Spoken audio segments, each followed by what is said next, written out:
Welcome, Formula One fans. This is the Formula One News Hour. I'm your host, Jonathan Steele, and today we're in Japan. And in full disclosure, yes, I am going to do this podcast as it was recorded at 2 a.m. this morning. It's currently early afternoon in Austin, Texas. And so we are doing it when I feel a little bit more lively rather than 2 a.m. Not that I couldn't do it at 2 a.m. I surely could, but I don't think you'll mind. Anyway, Suzuka, Japan. Last year, of course, we had lots and lots of rain. Today, from what I've heard so far, we have nice weather at Suzuka.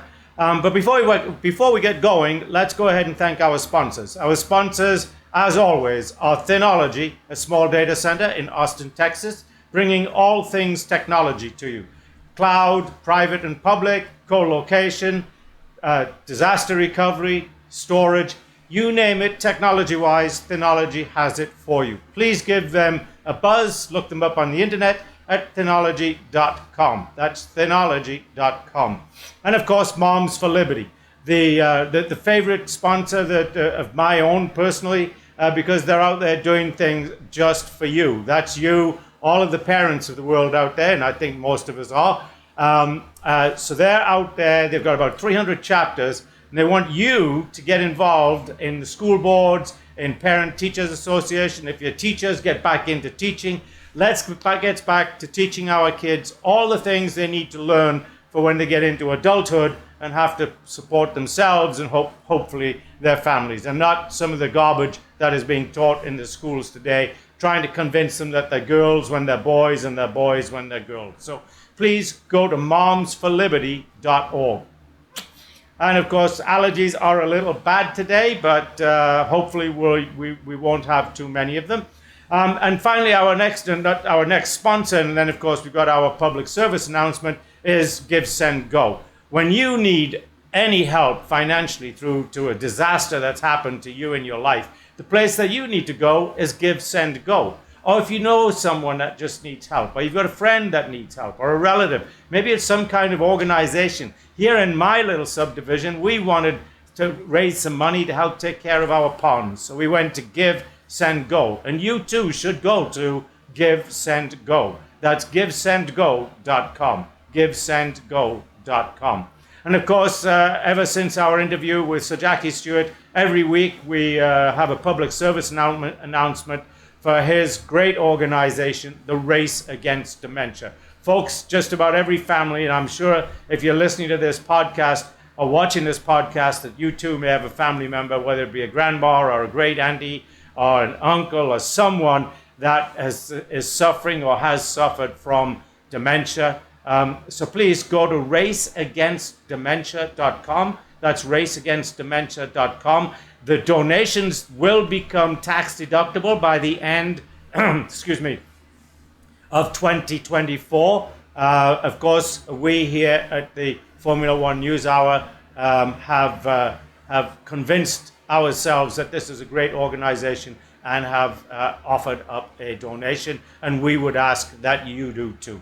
So anyway, we're now back to the Formula One News Hour, and let's get it going here. The track is 3.6 miles long, full throttle, so it's got 18 turns. Elevation is about 40 meters, so not that high.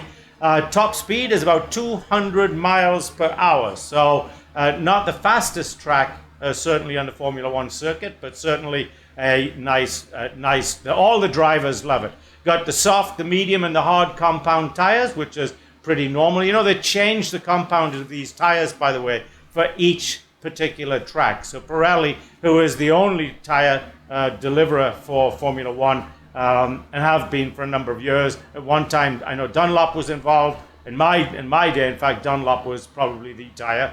And of course, for a while, Bridgestone. So the weather conditions are partly cloudy. It's not too cool. It's in fact, it's a nice muggy 75 degrees. If you haven't been to Japan, it can get pretty, how do you call it, humid there. Just even when it's a clear day, the weather can be pretty humid. If you haven't had a chance to take in Japan, you should. just for the experience of taking in Japan. So we should be getting the lineup here. Yesterday, of course, we have Max Verstappen on pole, followed by, very close this time, folks, 0.066 of a second behind him is his teammate Sergio Perez, and then Lando Norris coming in third, and I believe it was Alonso coming in fourth. Oh no, it was Oscar Piastri. So we've seen a good showing from the folks at McLaren. Not so good for the folks at Ferrari at this particular track. But I'm sure that we'll probably see a race very similar to what we've seen the last couple, maybe the first three actually, with the exception last week, of course. Verstappen had brake issues, his brake on his right rear wheel locked up.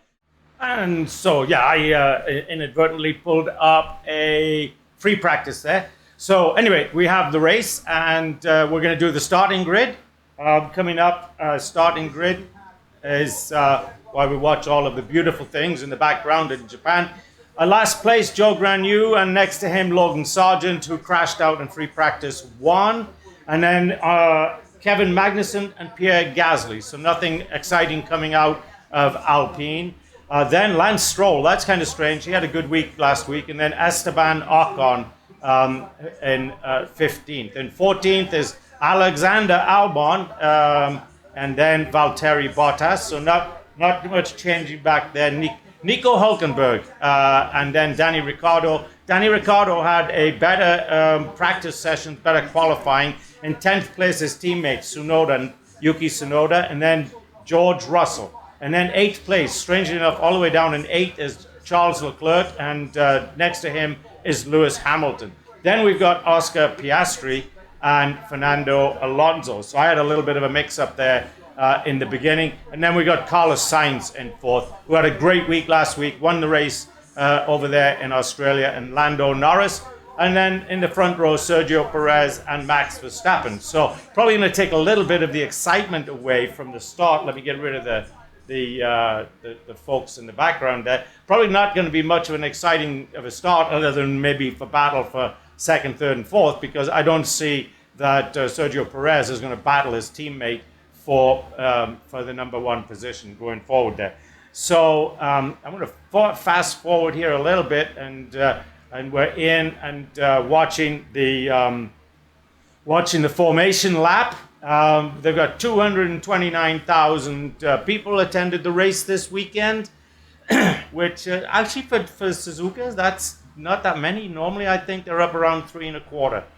Anyway, it looks great out there as we get a shot of the team principal for Ferrari. News over the weekend, in the last week, or the last 2 weeks actually. I guess on the all the goings on at Red Bull, that kind of, it seems like it's dying down a bit. The lady that made the claims against and the trains left the station on his name, does that occasionally to me.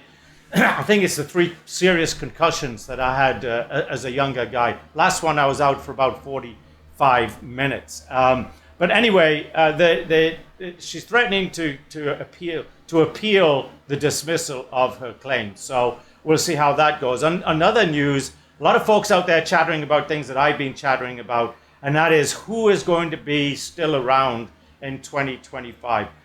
Certainly, Red Bull is looking at alternatives to Danny Ricciardo. I think at one point Ricciardo was their main guy. As we get ready here for the start of the race, the pace car pulls up. Actually, it's a medical car that pulls up there. The last green flag goes. Lights are 3, 4, 5, and we are off. And as I suspected, no battle for the first place going into the first turn. But we do see Lando Norris hanging into 3rd, Carlos Sainz hanging on to 4th, followed by Alonso, and then Oscar Piastri. So we're right about, whoa, and somebody has lost it. Sorry, I had to duck down if you were watching me. and is that a Williams car? It certainly looks like a Williams car. So we've got a yellow flag out straight away because they're going to have to pull that off. I think what happened was, I could barely see at the back there from the camera angles, but it looks like somebody bumped into the rear end of that Williams car. And I'm gonna suggest, as far back as it was Logan Sargent. Of course, let's see, I just can't see exactly who it is. And they have red flagged the race, so we'll find out in a minute.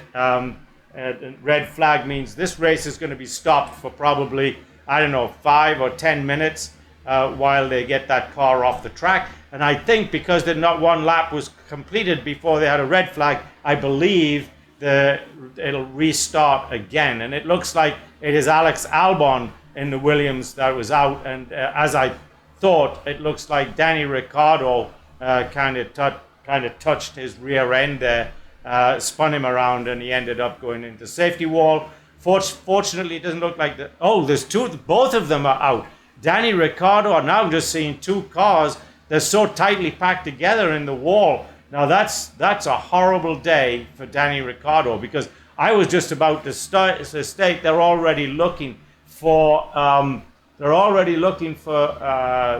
you call it, replacements for Danny Ricciardo, although he was considered to be a shoe-in at the beginning of the year. Let's just say his start to this year has been less than impressive, and we're going to get a look here on the replay. But we'll probably I'll fast forward through the stoppage here. But we really want to see what happens at the back end here between Danny Ricciardo and Alex Albon. And as we see them going right there, now everybody gets through the first turn. Okay, somebody goes off the track. They both go off together, but why? What happened? We've got to slow this down to see what happened. And they'd made their way up a few cars up through there. Okay, we're going to get on board with Alex Albon, so we're going to see exactly what happened here. But so everything looks good. He's coming up alongside. So if anything, it's Albon that takes Danny Ricciardo out, is what it's going to be, because he's. Oh, I see what's going to happen. Yeah, right there. Alex Albon's he pulled into and caught Danny Ricciardo's right rear wheel with his left front wheel. He just squeezed me, nowhere to go. So they blame each other, right? But actually, that was not. I do not believe that was Ricciardo's fault. I don't believe he squeezed him at all. There was plenty of room for both of them. As we're on board with Ricciardo, he's going through the turn. Nice there. He's on the outside of the track. Oh, yeah, he probably did squeeze him just a bit. So yeah, bad news there. Of course, the guy behind's always wrong, right? Anyway, let's fast forward past this part of the race, and let's see how quickly they get that car off the track. Actually, they're showing them on lap 2, so it's probably going to be not a standing start again, because it looks like, well, yeah, they would all make it around, so that would class it as lap 1. They changed the rules. When I was a kid, they just all got back on and started racing again. But let's see. Let's see where we are here. Sorry about that. Oh, we're on board again with Danny Ricciardo. We're getting another replay. This is good. So we're on board with Danny Ricciardo, and he's in good shape. He's right in the middle of the track, right here. And then he moves to the right, and then he goes through the turn. He's made his way through the turn nicely. Now he moves back to his left, and then he moves to his right again. No, I don't believe that he squeezed him. I think Alex Albon is at fault there, because Danny Ricciardo had the racing line. He was doing the right thing. He was about to take a left-hander, so they automatically moved to the right so that they can get a better angle on that left-hand turn coming up. So I'm going to think, for my money, this was in fact Alex Albon's fault and not Danny Ricciardo. As we watch, Alex Albon went off the track before Danny Ricciardo. Now we're going to get a view here from the car of Joe Granu, who started in last place, so he gets to see everything, right? As he just about ran into Magnussen. It's crazy to watch the speed with it, which already at this stage of the race, it's hard to see. But so we're gonna see if we can't skip by that. Okay, so I was just listening to a little bit of what the commentators are saying, and one of the things they've run into now is all Formula One races must end within a certain time frame, and so apparently they're going to shave 2 minutes off 2 laps off the race. So instead of it being 53 laps, it's going to be 51 laps, and that's to get the race in the time frame that is allotted to complete the race. So very interesting stuff. Anyway, they're going back through on their warm-up laps now, and so we will be back to racing here fairly quickly. I would suggest, I haven't seen the pace car, but I would suggest that there is going to be a pace car at the front of all this. The other thing is they might, because of fuel, they're also allotted a certain amount of fuel within the race time. They might be looking at, because of the length of the race, as I look at the pace car out there. So it looks like they might be doing, as we see a shot of Danny Ricciardo, we might be seeing a standing start again. Are we going to be seeing that? We are too. So we're going to have a standing start. And I thought if a red flag came out in the first lap, then you do another standing start again. And they are in fact doing that as we watch them lining up. Of course, it will be minus 2 cars, but they will have to go to the starting position of where they were when the red flag came out. So we should see the lights come on here in just a moment, and we will be back to racing. But anyway, to get back to what I was saying earlier, as in fact we watched the pace car, actually the medical car it is, not the pace car, green flag goes, and we will now have 1, 2, 3, 4, 5, and off we go again. And of course we will not have a battle for first place, because the first 5 positions, 6 positions have not changed. So anyway, hopefully they can get this thing going without too much trouble. But anyway, I was talking about drivers that I don't think will be around next year, and of course I put Danny Ricciardo into that group. If he doesn't start having some serious success here, then Danny is going to join the heap of past Formula One drivers. Now, he could go on and have a really successful career in IndyCar series for one reason or another. And I've never been able to get the answer from different people that I've asked why these drivers today have such a struggle going from Formula One cars to Indy cars to NASCARs. And to that extent, also sports cars. One of the things that Verstappen has talked about as we watch them complete a successful lap without wrecking is doing the Le Mans 24-hour race with his father. So, I wouldn't expect Verstappen will be racing. He's 26. I'd be very surprised if he's racing when he's 31, 32 years old. I think he'll be out of Formula One by then. If he keeps going like he's going, he's going to have 8 or 10 world championships to his credit, and could well then be in that group of Fangio and Clark, and as Sir Jackie Stewart said, Ayrton Senna as one of the best ever Formula One drivers. So we're into the 4th lap now, and things have settled down quite nicely. That's the good news. Bad news is not much racing going on. We've got Carlos Sainz hanging on, and I'm waiting for them to give me the leaderboard here on the left of the screen so I can look at timing. But that does not appear to be any kind of challenging going on, at least at the front of the race. Okay, Pierre Gasly hit Esteban Ocon in the side, and he wants to know if there's any damage. So I don't know, maybe we're having an amateur weekend here at Suzuka. Verstappen, Perez, Norris, Sainz, Alonso, Piastri, Leclerc, Hamilton.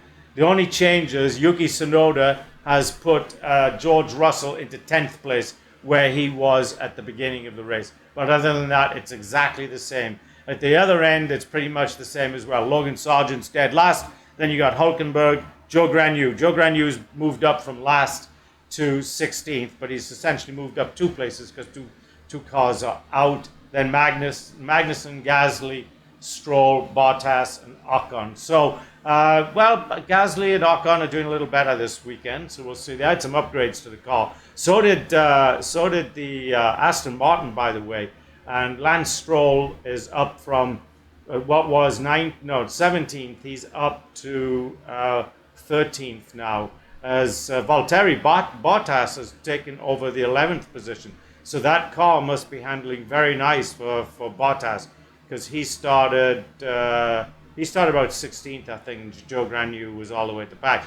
As we get another shot of the restart, but the restart, like I say, the restart's really all about Sergio Perez blocking any other car from trying to challenge Max Verstappen for the lead. As we watched it was a Aston Martin locked up all 4 wheels going into the first turn here. So that's why, and we just saw Gasly bump into somebody there. But on lap 7, follow the leader. Although we're watching right now, it seems to be that Valtteri Bottas has got a car that he likes, because he is giving,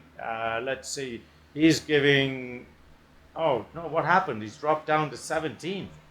Oh, he went into the pits. He got to change his tires. He was one of those on soft. Okay, so now he's back out, and he's giving Logan Sargent a run for his money.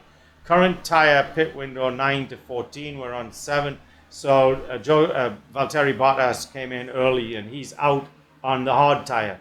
So he's going to expect to finish the race on that tire, I would think. We got they haven't changed the lap count on us, and I mentioned earlier that I think they were going to shorten the race to 51 laps because of time. But I know maybe they think if they have an error-free race going in, they can get that in. And as we watch them do a pit stop here for Valtteri Bottas, he was on the hards and he's gone to the soft.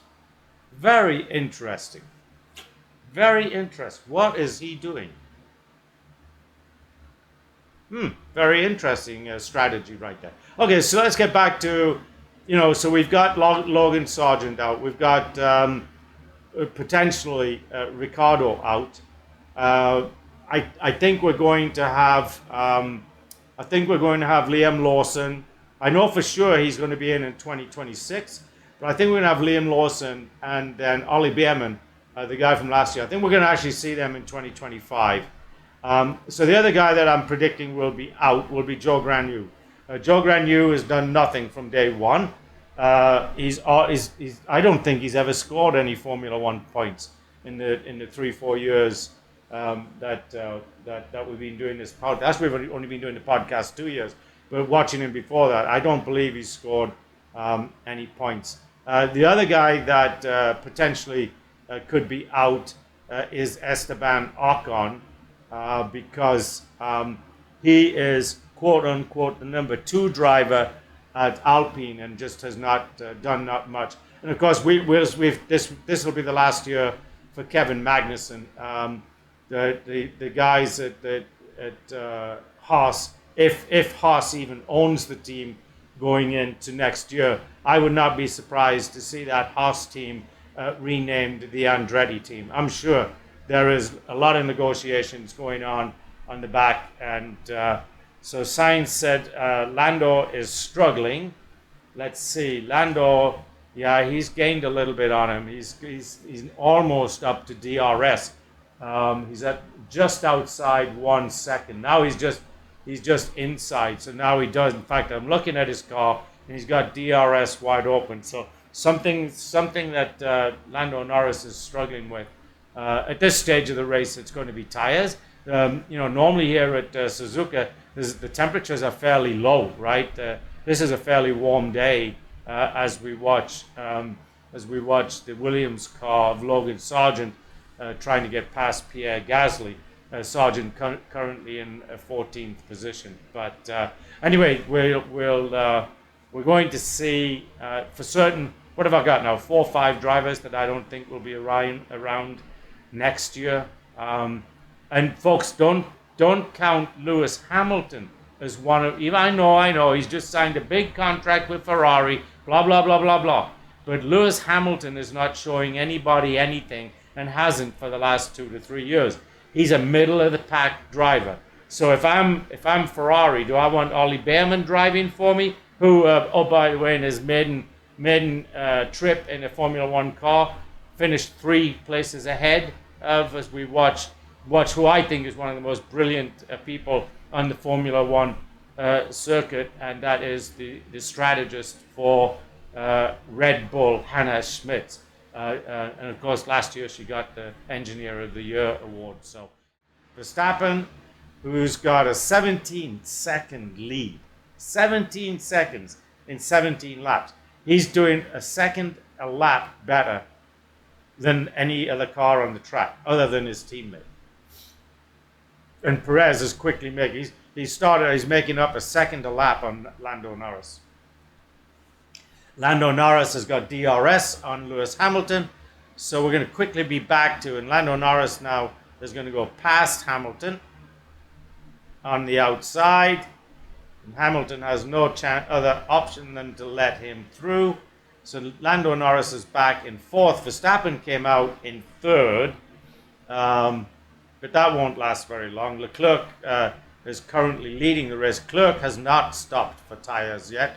So that will happen as we watch. Oh, that's the Alpine go by. Alpine by Lance. Yeah, by Lance Stroll. Interesting enough. That's crazy. Tsunoda, where are you? Yuki Tsunoda's down in 13th now, as we get a shot of Daniel Ricciardo doing something that he didn't want to do today. And that is, of course, watch the race from the pits as we watch watch Max Verstappen decide to go past George Russell any place he decides, really, because that car is just that much better than every other car on the track. Not to mention it has a pretty decent driver. So we're going to watch him go past him right here. Just a matter of really just, as we watch George Russell brake, and Perez just went past Hamilton, and so Perez now is going to be about a second off, and Verstappen is 3.6 seconds behind Leclerc, but he's making a second a lap, and he just got new tires, so he's actually making more than that as we watch Lando Norris go past George Russell. So folks, those Mercedes, they have nothing. I mean, that is, to put it bluntly, from 3-4 years ago, that is a poor car. It is really interesting that Mercedes would really be struggling this hard this early in the race. But we are going to take, it looks like things have settled down here for a few minutes. So we are going to take a quick 5 minutes so that it doesn't make life tough for our producer, come technology, everything, Andre Kuhn. We're going to try and make his life a little easier, so I'm going to take a few minute breaks here. Okay, so it is lap 28, and we are going to go 53, so the powers that be decided, I guess they didn't need to knock off those 2 laps to stay in time, and so we've seen Lando Norris and Leclerc. Actually, we haven't seen Leclerc come in for time. We've seen Lando Norris and where am I? Norris. Actually, yeah, Lando Norris, George Russell, and Leclerc come in for tires. I was. Leclerc went a bit wide on one of the turns. Decided, hey, it's time to get some new tires. And we thought for a while, maybe after they came back out, that maybe Lando Norris was going to get stuck behind the Mercedes, but it appears not. So right now, all the cars that are in the top 10, with the exception of one, Yuki Tsunoda, are in the top 10. Tsunoda is still in 11th. Logan Sargent has dropped back to 15th. Part of that was Tsunoda's Stroll, Magnussen, Bottas, Sargent all stopped for tires. So they kind of just swapped positions, based on the ability of the team. Whether it takes 2.2 or 2.5 or 2.7, whatever the interval is, can be huge. That's how the pit guys can make or break a race for these teams as well. But anyway, so right now we're right where we started, with the exception of now that Sergio Perez is 10 seconds behind Verstappen. So with 29 laps gone, he's opening up about 3/4 of a second per lap on his teammate. And so really the top 4, 5, 6 are all about the same. So with the difference that Lando Norris is in 7th position instead of 4th. 4th position is currently held by Alonso in that Aston Martin. So Aston Martin's looking a lot better today. We've got Lance Stroll is starting to make his way up the field a little bit, and I apologize, I need to get the sound back down off this guy, and I think probably my great technology guru will get rid of that, or maybe I can just repeat what I just said. But anyway, at the current standings, with the top 10 are exactly the same as we started, with the exception of Tsunoda and Hülkenberg. Hülkenberg wasn't in 10th and 11th. That was Tsunoda and Danny Ricciardo. And of course, Ricciardo and Ocon are blaming each other for knocking each other out of the race. On the replay, I would say that was because Danny Ricciardo had the racing lines, so I would say that was an Ocon error, took him out of the race. So, these cars are moving so quickly, and they have to make so many decisions so fast. That's why these things can go wrong for you. And for whatever reason, right now, we've got a cockpit shot of Max Verstappen, probably because he's having a Sunday drive at the office. I mean, that car is behaving incredibly well. He's back onto another set of medium tires, so that would suggest to me a 2-pit strategy for him. So if he was to pit right now, he'd come back out in 3rd. So I don't think that there's any question that unless something mechanical happens, or he makes a boneheaded decision, which he's shown that he doesn't really make those anymore, then he's going to win this race. So, and the way Sergio Perez is looking, if he doesn't make a boneheaded decision, he's going to come in 2nd. Now, 3rd could be anywhere from Sainz, Alonso, Piastri, Leclerc, and Norris. Those 4 are all within a few seconds of each other. Who doesn't need to stop in front? That's Leclerc asking. Everyone in front needs to stop again. So they were all on a two-stop strategy.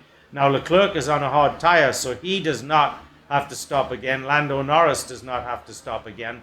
So the only one Alonso and Carlos Sainz in any threat to I mean, all we're talking about is second and 3rd, really.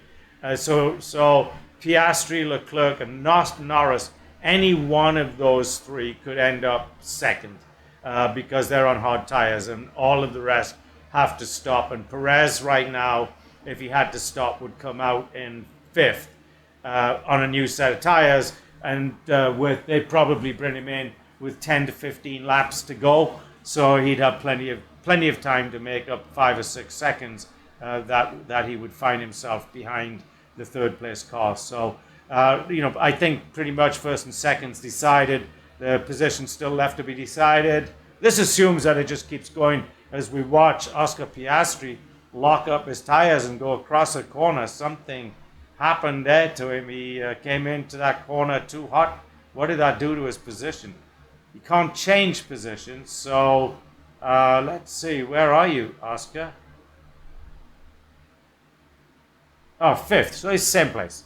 So he didn't lose anything, except a couple of seconds behind the car, the Aston Martin. So they're saying pit stops 22 seconds. Current gap between Perez and Leclerc is 20 seconds. So Perez needs to maintain that distance. So they bring him in another 10 to 12 laps, which would be give it 10 to 12 left to go. Then certainly he would retake that second position. So let's see, Carlos Sainz, he's coming on the radio. We're going to get to see what he's saying. No, we're not. Anyway, back to, let's talk a little bit about, there's been rumors, and I don't really like to talk about rumors because I think all the rumors are about, because really for right now, for the reporting media, and we've seen it, although I haven't seen the commercials this week like we saw last week. For the reporting media, these races are not what they need to be, because they need more of what happened in the beginning. They need more real competition between the cars. They need these things so that they can talk about that. They've got nothing to talk about, other than off-track situations. And so, there's the Helmut Marko put out a cryptic message during the week that some took to mean that he's got to serve some kind of suspension. But Helmut Marko has also just served another long-term, I think 5-year contract with Red Bull. And oh, by the way, folks, that would put, when that contract's up, that puts Helmut Marko at 88 years old. And we did a nice interview with him. Maybe we'll put that out on Instagram. Or you can always get it at Formula1newshour.com. You can get all of these podcasts at the Formula1newshour.com. Go look at the Helmut Marko one. I really liked it. It was really enjoyable, very insightful. The day Helmut Marko stops working in Formula One will be the beginning of the end of his life, because he lots of turbulence down this back straight. My helmet is flying off my head. Well, you better be careful. Who have we got coming into the pits? We got Piastri coming into the pits. Now, why did he need to come into the pits? It's a fast pit stop, but that would be his last one, especially if he's come out on the hard tires, which I couldn't quite say. I think he has come out on the hard tires. So that will be his last pit stop. Yeah, he did.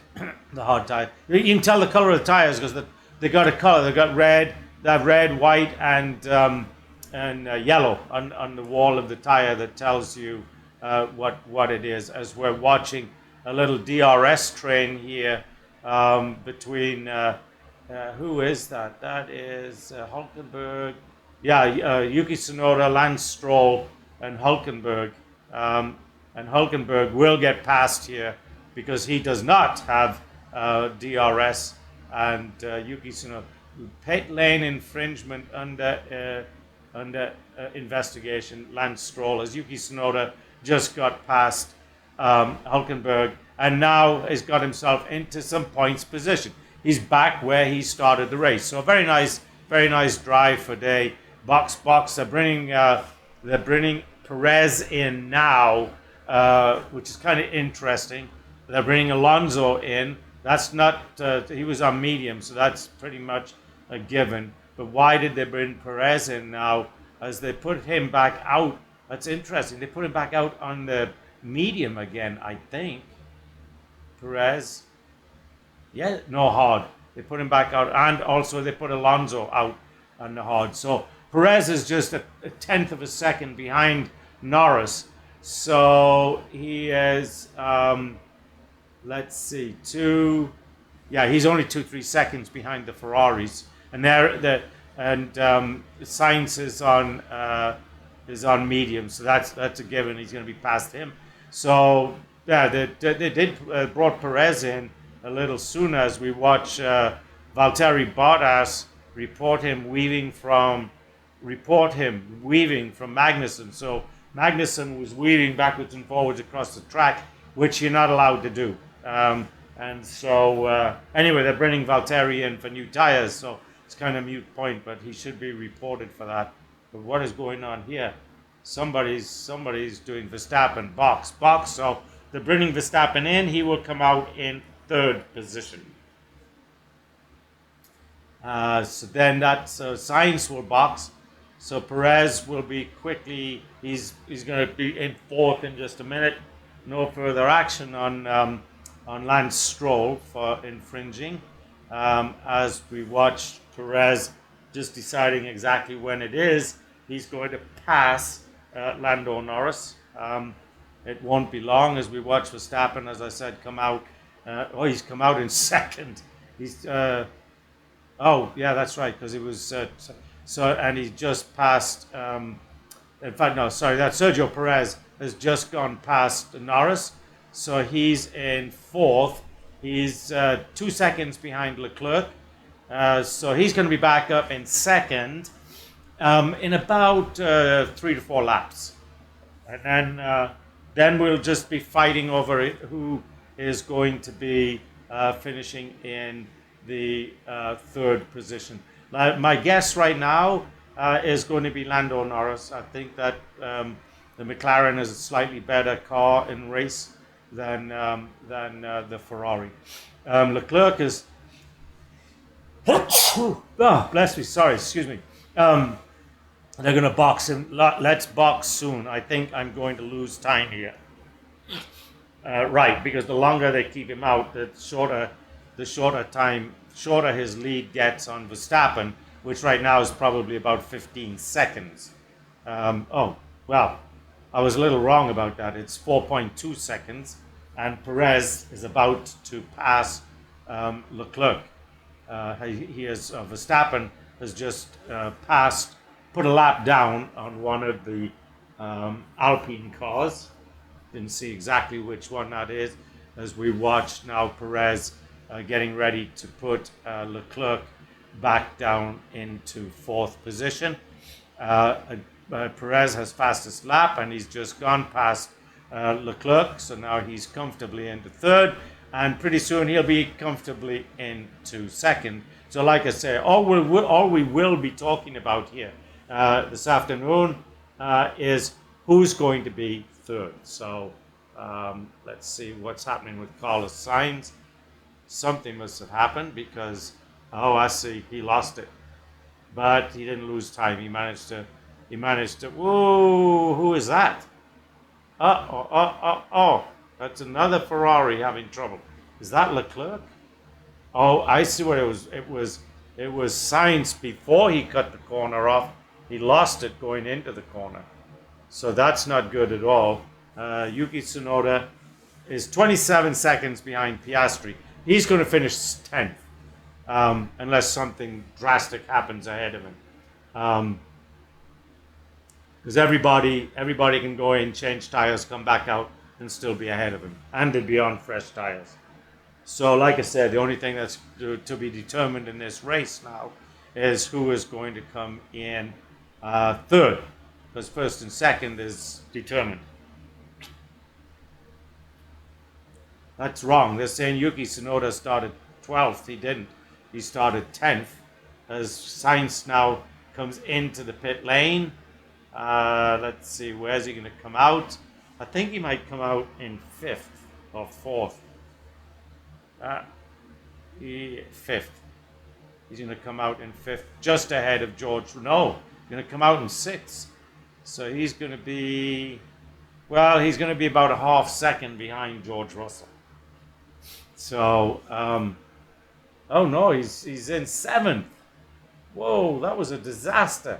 He's coming out a second and a half behind Hamilton. And we've got right at 15 laps left in this race, so not much longer. In fact, what we will do is to help our great and good editor, all things guru, technical producer, everything, Andre Kuhn, we'll take another short break and we'll come back to you probably in about 7 to 8 laps. So an interesting race, not an exciting race.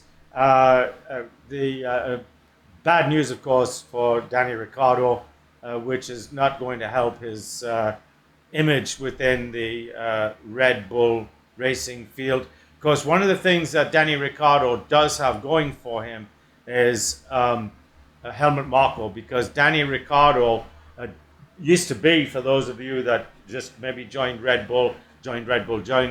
Formula One racing, is we watched Lance Stroll all of a sudden marching through the field. For those of you who are just now beginning and just enjoying Formula One, Danny Ricciardo used to be a Red Bull driver 3-4 years ago, was Verstappen's teammate.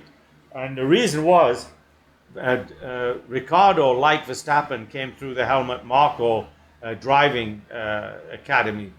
So he's very much a Marko guy. So I don't see Marko giving up on him just yet. But if we get halfway through the season and we have not seen a vast improvement, and I'm thinking a vast improvement is he's got to be finishing well within the top 10 by midway through the season, then I think this will probably be his last year of racing. So that will be interesting to see. So one guy we haven't talked about being the last year of racing, he's the oldest guy out there right now, is Alonso. Will Alonso come back? I'm sure if he keeps performing for Aston Martin like he is, it's unbelievable how bad our speed is on the straight, man. Like it's a different category altogether. So he's complaining to his team. That's Lance Stroll. I never win anything. I never do anything, Lance Stroll. Complaining to his team, who actually given him a pretty good car this year. Another guy driving the same car is in 6th position. He's down there in 11th. And that, by the way, is where he's going to finish, because that is 7 seconds behind Yuki Tsunoda. Yuki Tsunoda is going to get some points for his team. He is going to finish in 10th position. He is 40 seconds behind Lewis Hamilton. And let's see, George Russell is knocking on Oscar Piastri's door. And Oscar Piastri has given up knocking on, well, I guess not. He's kind of on, yeah, he's within DRS of Alonso. So probably you'll have those three battling it out there for the number 6th position. We'll see where that goes. Right now, Sainz is comfortably on the podium. He's made up 4 seconds on his teammate. Lando Norris is 2 seconds behind Leclerc. Could be we will see either Lando Norris, Alonso, or Piastri take away that position from Leclerc and push him down into 5th, 6th, or 7th. George Russell playing with his DRS controls there, trying to get past Oscar Piastri, who's got his DRS controls going, trying to get past Alonso. So unless something magical happens there fairly quickly, we're not really going to see that much from him. So anyway, we're watching a replay of the 2 Haas cars battling each other out for the 12th position.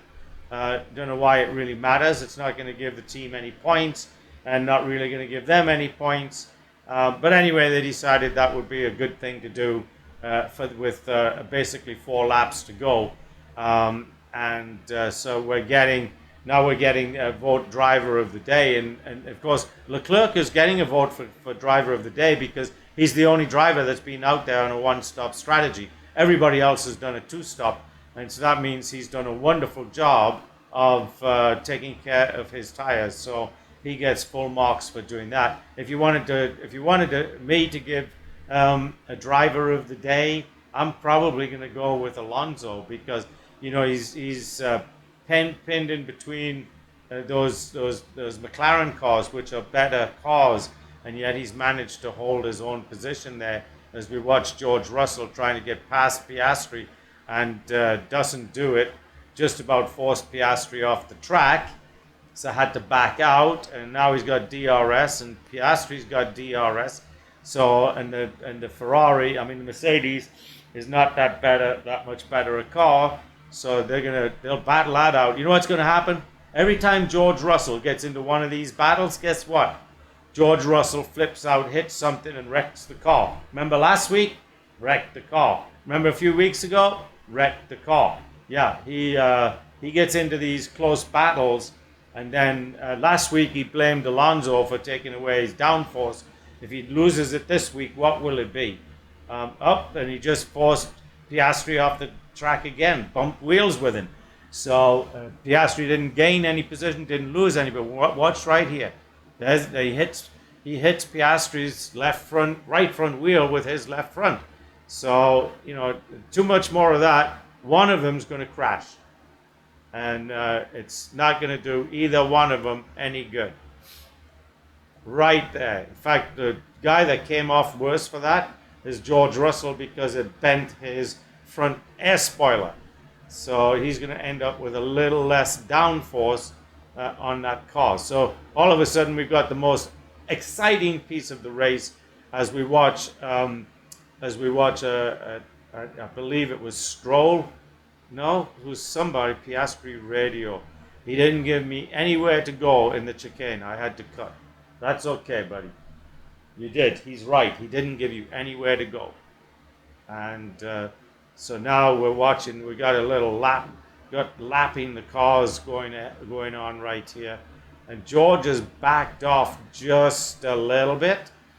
He's over 1 second now, so he can't use that DRS.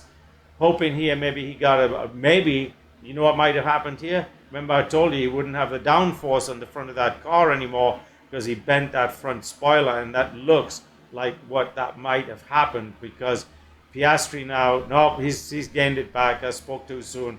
Russell now is back in the DRS zone. And out of all this battle, Alonso's still out in front of the pair of them. So really nice driving. That's why I'm saying if you're going to give anybody driver of the day, for me it would be Alonso.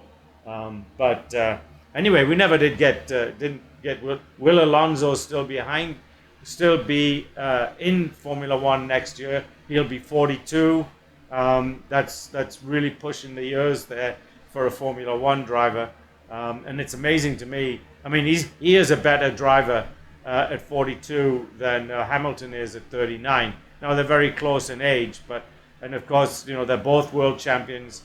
It's interesting to know how many more would Alonso have got if he'd had the right cars. I guess we'll never know. But anyway, both of them have got DRS. Piastri's got DRS on Alonso, and Russell's got DRS on Piastri. So neither one of them can get past each other because of that. So even though Russell thinks he can, I think George Russell thinks he's a better driver than he is. He's a good driver, folks. I just don't think he's got the perfect skill set yet. Another year or 2 years certainly, and he's certainly going to be Mercedes' #1 driver for a few years to come. He's still quite young. So with 2 laps to go, I think he should be. He might get a couple more points in the Drivers' Championship, and maybe a couple more points for his team, but he should be satisfied sitting back there in 8th position, because at least he's going to finish the race. Battling for 7th is not going to buy him anything other than maybe a mishap, which has happened in a couple of races to him before. And of course, it's always the car in front of him who makes the problem. It's not his understanding of downforce and drive and what he should do as a driver. Anyway, we're watching the 3 of them now in a train. Verstappen, of course, is on his last lap, as these guys are too now. So the podium is, like I said, the first 2 podiums were never in contention. The only one, as I said, was 3rd, and I had it between Sainz, Leclerc, Norris, as we watched Piastri and Russell battling for it, and Russell does a nice job there of getting past him without wrecking this time. Took a completely different line down the straight than Piastri did, so nice driving there by George Russell. But Hamilton is going to start the race end the race where Hamilton started the race, and that is in ninth position. So your top 10, believe it or not, are the top 10 that started the race. So those out of the race, Joe Granu with gearbox trouble, and then Daniel Ricciardo taken out, my opinion, folks, by Alex Albon as we watch Verstappen cross the line, followed by one of the cars that he's lapped. And everybody at Red Bull will be very happy and, of course, really surprised, right? Yeah, right, not. As Alonso comes in second and Carlos Sainz comes in third. Lando Leclerc, beautiful job there, hanging on to fourth. Norris in fifth. Alonso in sixth. Russell in seventh. Piastri in eighth. So McLaren still end up the day better off than Mercedes in terms of points. Because their number 1 and 2 cars finished ahead of each other. So ahead of the Mercedes guys. So all in all, an interesting race, not an exciting race. Could have been better. At least the weather's good. You know, the number of years for really, really, really just bad weather in Suzuka is just crazy. So anyway, let's go ahead and thank our sponsors for this race. Of course, the guys from Give, Send, Go. Well, you get into a tough spot, need some money, or maybe you just want to start a business. You want to rattle up some money to do that. The place you need to go is Give, Send, Go. Maybe you want to help a friend, a family member that's up needing a little bit of extra money to get past a bad time in their life. Give, Send, Go is the place you need to go. Or maybe one of those that just out there and you've heard of somebody else that just needs help financially for some lawyers or what other stuff, because you know there's a lot of folks being wrongly accused of crimes, like the guy, the Good Samaritan on the New York subway, that's under a manslaughter charge when he should be hauled up to the White House and given a hero's medal. Then all those folks need Give, Send, Go as well. So please go to givesendgo.com. That's givesendgo.com. And then, of course, there's Thenology. Thenology is the company that has the technology for everybody, whether it be any type of cloud, public cloud, private cloud. It could be you need storage in the cloud. It could be you need backup in the cloud, disaster recovery, any of the things that you need. It could be you need co-location for your own set of servers. Thenology is the place to go. That's thenology.com. And of course, Moms for Liberty, always doing everything for you. That's right, folks. They're out there for you. They're out there to help you get into school boards, help you. Maybe you're a teacher, you need to get back into teaching. Maybe you need to get onto a parent-teacher association. We have got to change what our kids are learning in school. They do not need to be confused about what they were born, whether they were born a boy or a girl or whatever. They know what they were born. Their parents know what they were born.